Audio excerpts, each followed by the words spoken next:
سزا ستارہ کے لیے بھی عبرت موضوع ہوگی۔ وہ خوش ہوا اور دل میں کہنے لگا کہ کیا ستارہ اب بھی، کیا وہ اندھے محبوب سے؟ نادر نے اپنے بیٹے کی آنکھیں نکلوا دینے کا فیصلہ کر لیا اور شیرازی کا دل مسرت سے باغ باغ ہو گیا۔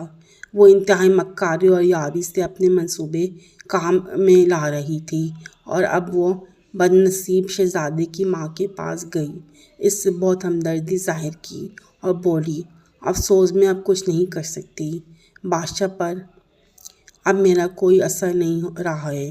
ہاں، اگر ستارہ چاہے تو تمہارے بیٹے کی جان بچا سکتی ہے۔